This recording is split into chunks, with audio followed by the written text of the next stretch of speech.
do not go beyond rendering advice to the president. So the powers they have are delegated powers. And ultimately, the National Assembly could enlarge those powers, not in their persons, but in the post, which they only hold because the president appoints them to them and can remove them anytime he desires. So the issue of not seeing eye to eye does not exist in a cabinet, because the president would want to listen to different views, and I'm sure any president who wants to govern a country in a mature way will not preside over a cabinet where people are fighting each other. So in essence, they may have problems outside of cabinet, but in the cabinet, they are supposed to look at issues and come up with policies that the government will actually be able to implement. So I'm sure that what is best for Gambians is to forget about the personalities in politics, in parties, in cabinets, and focus on the national agenda and the national issue, and determine who under a coalition are in a better position to serve. Know that this is a coalition. You do not get the most perfect of composition of cabinet, but the cabinet that is possible by virtue of the composition of the coalition. So we must take cognizance of that and accept that. But I believe that any Gambian citizen who understands his or her role at this particular moment will be willing to do whatever he or she could do to at least be part of the solution of the problems of the country rather than being part of the problem. Mr. Sallah, I'm sorry, I have to insist. Should we expect you to feel criticism in the cabinet, or are you going to take a back seat? Are you happy with the state of affairs? Well, I don't know what people mean by taking back seats. I think constantly people are seeing me engage in issues that are of importance to the nation. So I don't know what back seat means.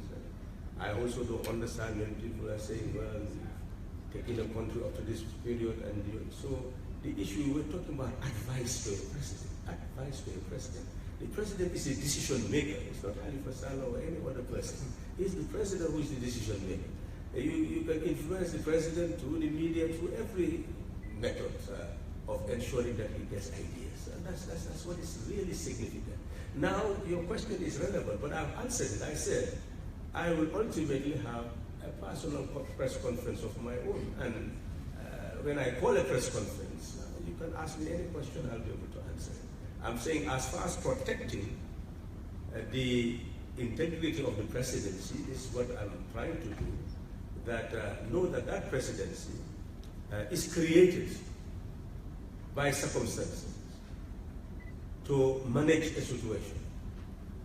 And as a result, we're talking about a transitional presidency and a transitional cabinet based on a coalition agreement. So you do not expect perfections under such circumstances. And you do not expect a holistic approach, no a homogeneous group. You always expect divergences. And the president would have to manage divergences in views and orientations. Good afternoon.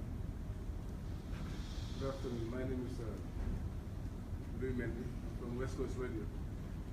My question is, I have two issues. The first one is the fact that you seem to be taking too long in putting up a cabinet together. You know, one wonders whether you were really prepared for office, or did the victory take you by surprise? And the second issue is that I'm reading on the papers that the president has extended the mandate of the ECOWAS for another 3 months.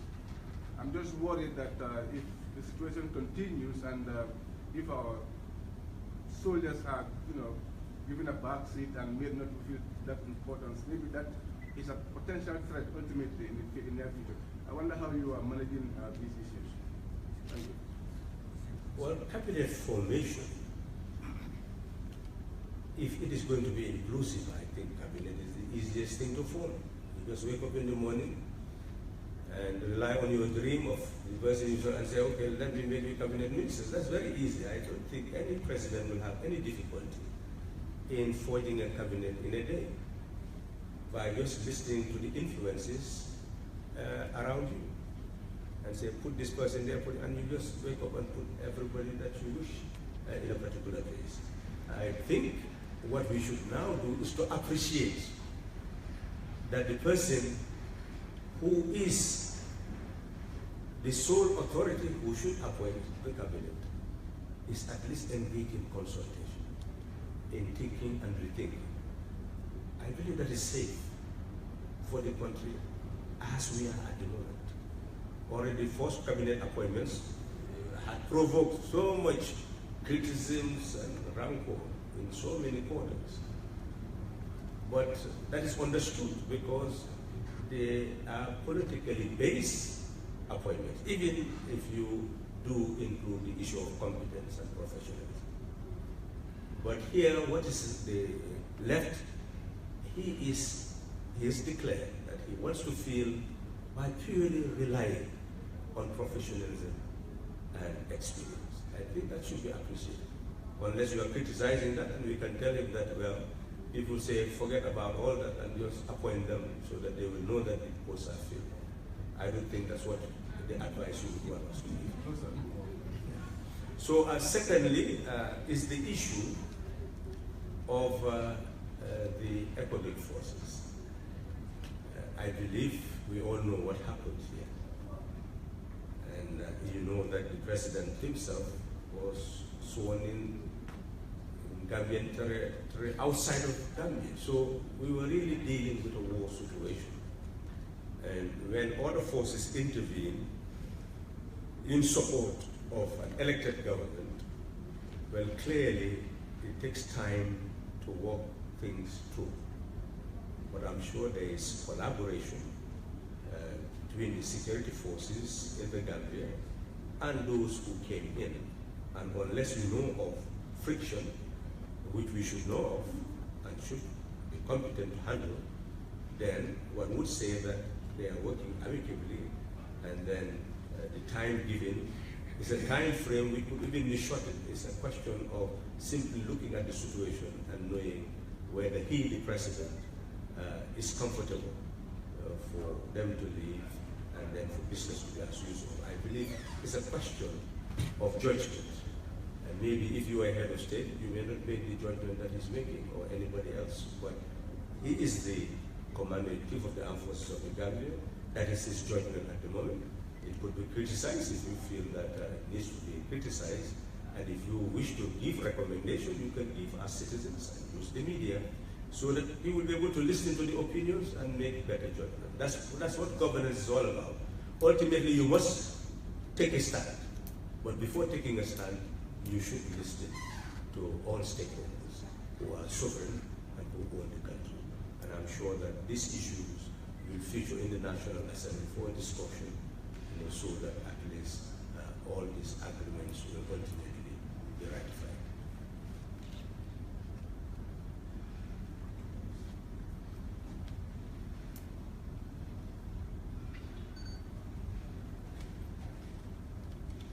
My name is Halifa. I'm a correspondent for Africa News. Mr. Sallah, why did you make it a position to speak after when the entire cabinet is appointed? Yeah, regarding your question on your cabinet appointment. Well, that's what I'm saying, that at the moment we are in a transition, and the same question would be asked, why am I here issuing a communication from the Office of President? I believe this is all part of a transition and utilizing all resources available to be able to build the type of country that people envisage. And that country is a democratic country where the institutions would work. But the institutions are yet to fully be in place. I'm sure they are yet to be fully in place. So I'm sure that when they are fully in place, especially the institution of the executive, then what you would have advisors to the president. And obviously, my role would change somewhat. And that role needs to be understood. And that's why I would believe that at that material time, I should be able to explain what my new role would be. And then people can ask the questions they wish to ask. That is the reason.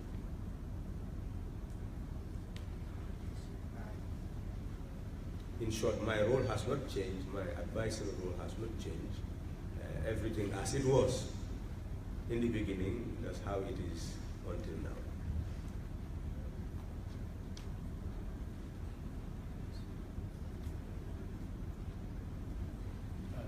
Thank you very much, Mr. Chairman.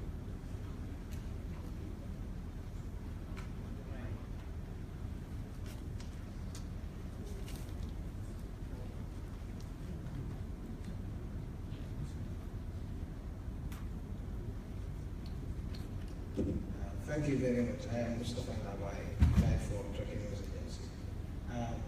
You do make a lot of references to advisors, special advisor.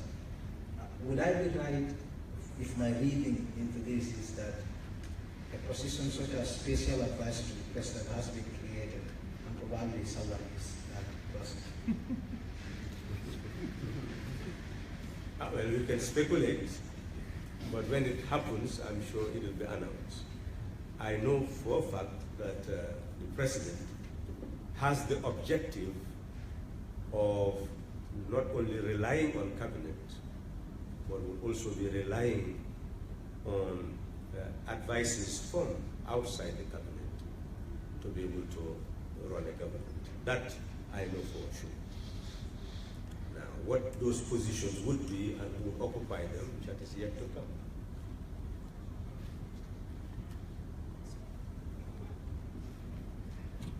I'm sure you've seen that in many countries, in Sierra Leone, after the conflict and the establishment of government, I've just learned from some authorities indicating very clearly that there are advisory positions, advisory councils, and things of that nature. So the governments need to build up mechanisms to govern in a competent manner.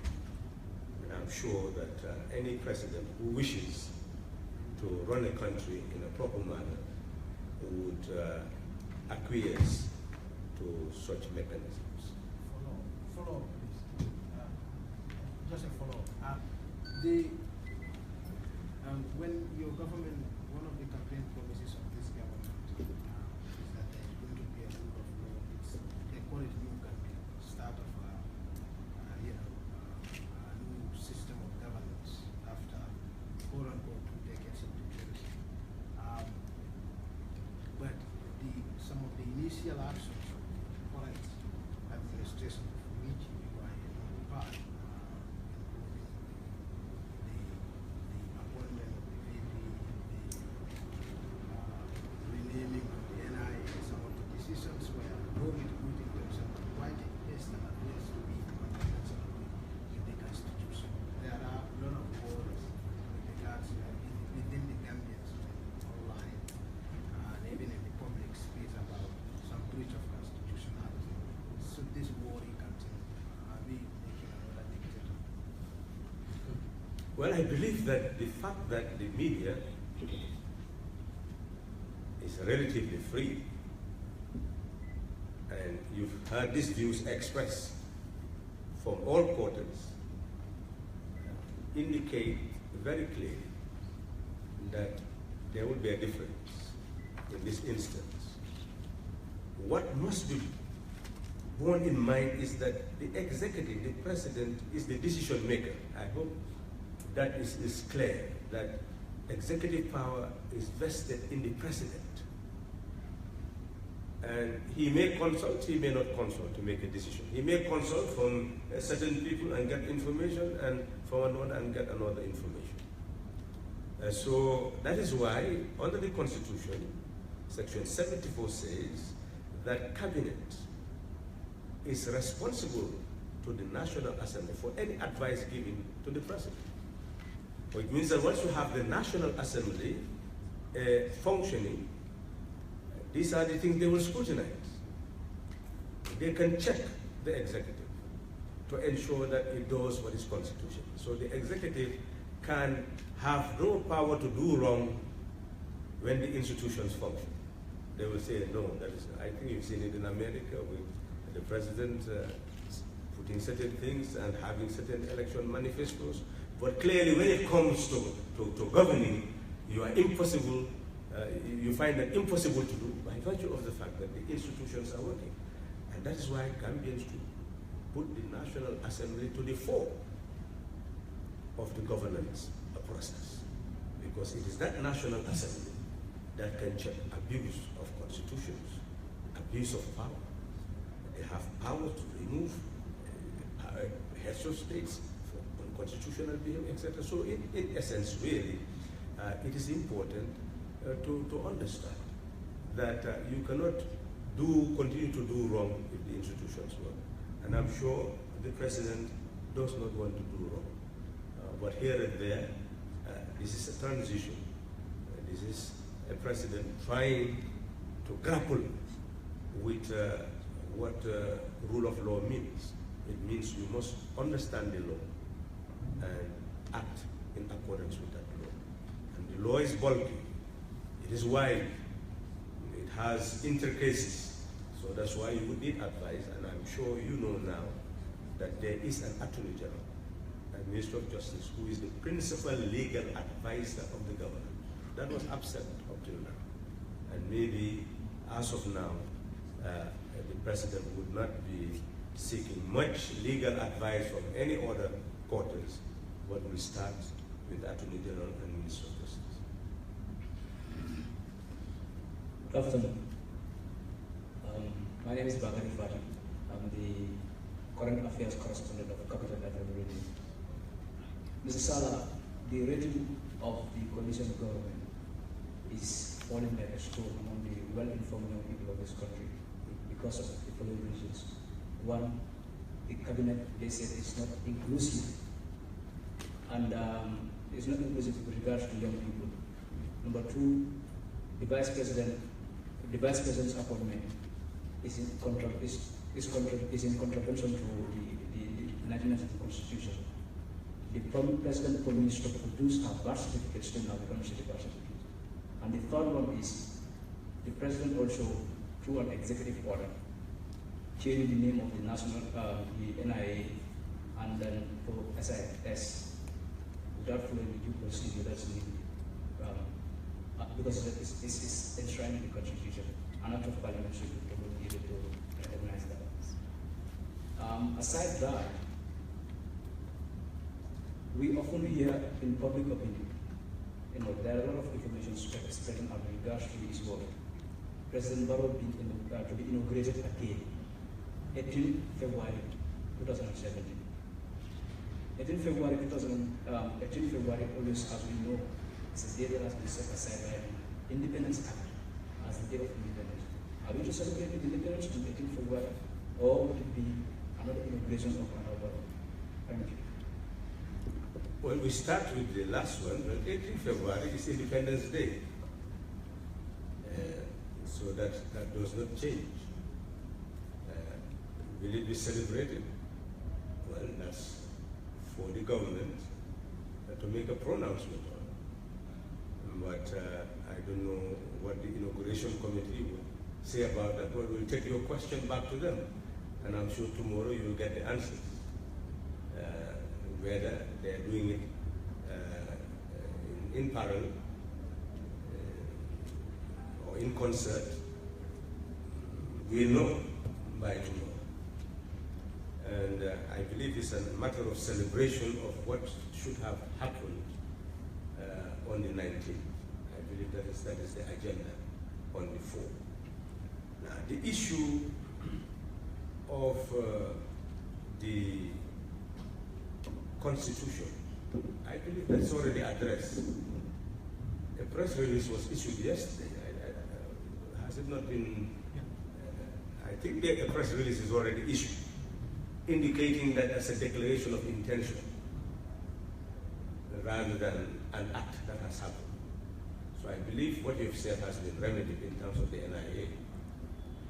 In terms of the Vice President, I think the President will be the competent authority to give a press conference on that. And I'm sure journalists could still engage him on the issue, because these are open to society. But one must always bear in mind that the information that one has is the determining factor in decision making.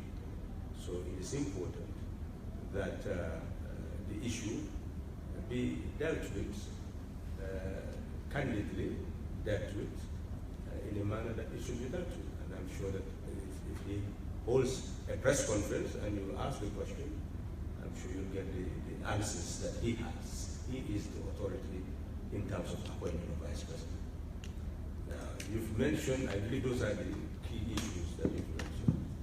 In terms of young people, well, you already see the limitation of the cabinet, that this is a transitional. One thing that Gambians definitely should bear in mind. I remember when we started this whole campaign, people were confronted with two fundamental decisions. Do they want system change or do they want regime change?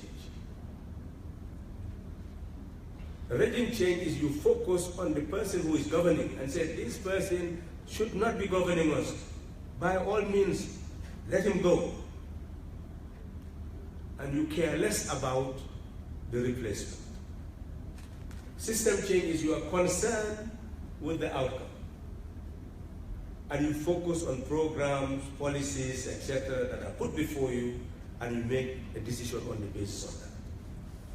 But clearly in this past election, people were more concerned with regime change. Every Gambian you spoke to who wanted change will say, let the person go, that's what we are concerned with. We don't want to hear about all these grand policies, etc. Let the person go. Well, exactly, that's what you wanted and that's what you have. So we must come to terms with our own decisions as a people. And must not expect of something that we have not actually invested to have.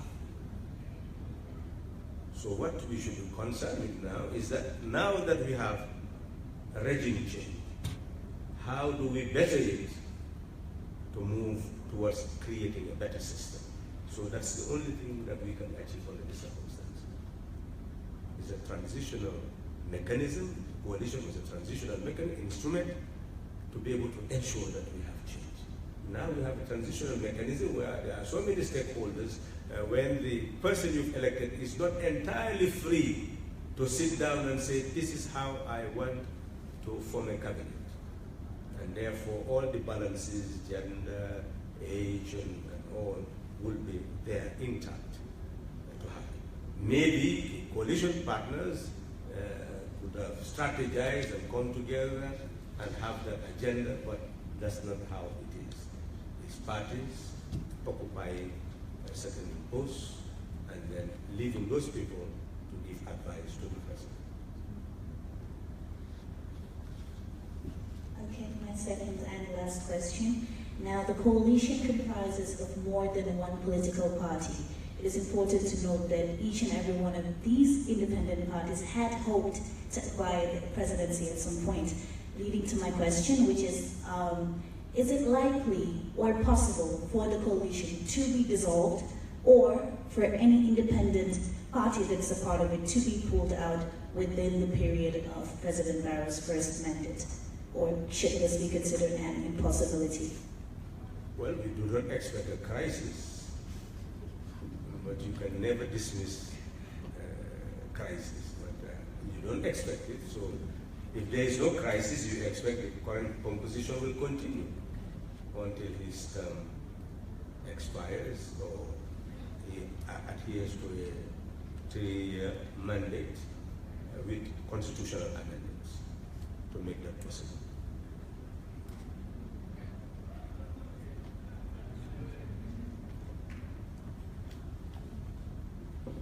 Okay?